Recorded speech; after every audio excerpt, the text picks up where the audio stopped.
गोरखपुर नामक एक शहर है जो कि एक सुंदर नदी के तट पर बसा है। इस नदी में मछली का व्यापार बड़े पैमाने पर होता है। यहीं पर महेश नाम का एक फिश करी बेचने वाला व्यक्ति अपना ठेला लगाया करता था।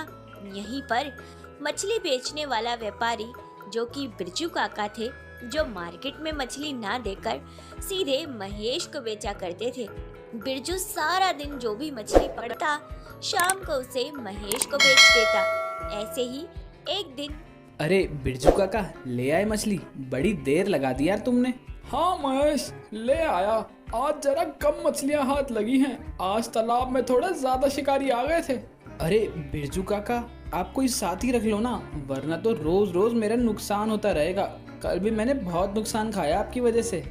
महेश बड़ा लालची फिश करी वाला था।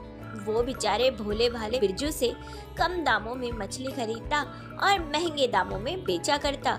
ले लो भाई, ले लो। गरम गरम फिश करी और चावल। भाइयों, ताजी मछली की करी है, एक बार खाओगे तो बार बार आओगे।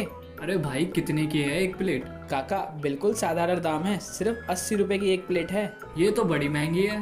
काका, शहर भर में कहीं और आपको ऐसी फिश करी नहीं मिलेगी। एक बार खाकर देखिए, स्वाद के सामने मछली का दाम भूल जाएंगे। ऐसा ही कहकर महेश सभी लोगों को बहुत महंगी फिश करी बेचता था। महेश ऐसा ही करता। रोज सुबह होते ही अपने ठेले पर चला जाता। बिरजू भैया के आने से पहले सारे मसाले, कढ़ाई और बाकी सारा सामान तैयार कर लेता। मछली आने के बाद मसाले में मछली डालकर फिश करी बना देता और उनको चावल के साथ बेचता और पैसा कमाता। अब उसे और ज्यादा मछलियों की जरूरत थी। उसे बिरजू की मछलियाँ कम पड़ने लगी थी। हर दिन कई सारे ग्राहक मछली खत्म होने के कारण खाली हाथ लौट जाते थे। ऐसे ही रविवार के दिन तो अधिक भीड़ होती थी। अरे हमें दे दो, हमें दे दो। लोग ये शोर मचा मचा कर उसके कान खा जाया करते थे, क्योंकि मछलियाँ अब खत्म होने वाली थी। पर लोगों की जो वहाँ भीड़ थी वो बढ़े ही जा रही थी। क्या महेश, तुम हर रोज कम मछलियाँ लाते हो और हमेशा लाइन में लगने के बाद भी मुझे फिश करी नहीं मिलती। मेरा तो तुम संडे ही खराब कर देते हो। देखो भाई, मैं यहाँ खाली हाथ तो नहीं बैठा, तुम देख तो रहे हो कितनी भीड़ है। आज तुम्हारा नंबर आ ही जाएगा शायद। मुझे दे दो, मैं तुम्हें 100 रुपए दूंगा एक प्लेट फिश करी के। यह बात सुनकर महेश जरा देखने लगा कि कौन है जो अधिक पैसे देने को तैयार है। उसने पहले उस सज्जन को फिश करी दी जो कि सूट पहने थे और काफी अमीर लग रहे थे, और उन्होंने एक तरकीब सोची और जोर से आवाज लगाई। अरे अरे, फिश का भाव बढ़ गया। जो 70 रुपए की थी अब 100 रुपए में मिलेगी। अरे हाय, इतना लालची आदमी है, इसने तो भाव ही बढ़ा दिया। चलो चलो, हमें नहीं खाना इसके यहाँ। जो गरीब महिलाएं फिश करी खाने आती थी वह खाली हाथ जा रही थी, लेकिन महेश का फायदा हो गया। कुछ अमीर लोगों को उसने फिश करी दुगने तिगने दामों में बेची और उन्होंने खरीद भी ली और फिर बड़े चाव से खाई।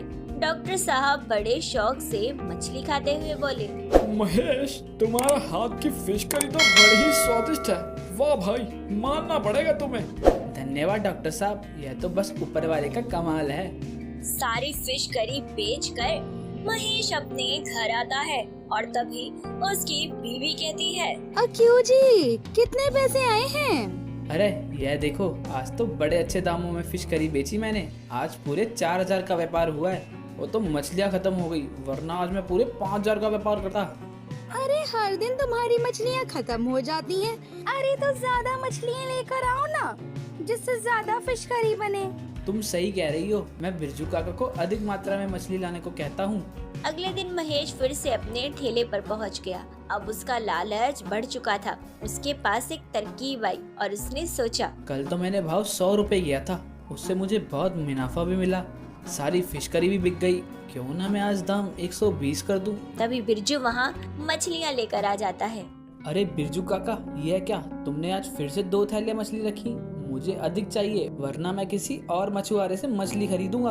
इतना कहकर बिरजू बिना कोई जवाब दिए वहाँ से चला जाता है, क्योंकि महेश की आंखों में उसे लालच दिख गया था। चलो चलो, महेश की गर्मा गर्म स्वादिष्ट करी तैयार है, सिर्फ 120 रुपए में। खा लो भाई, खा लो।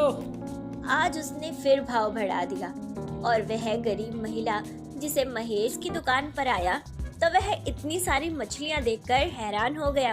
अरे महेश, तुमने ये क्या कर दिया? इतनी मछलियाँ क्यों निकाली? काका थक गया हूँ तुम्हें कहते कहते।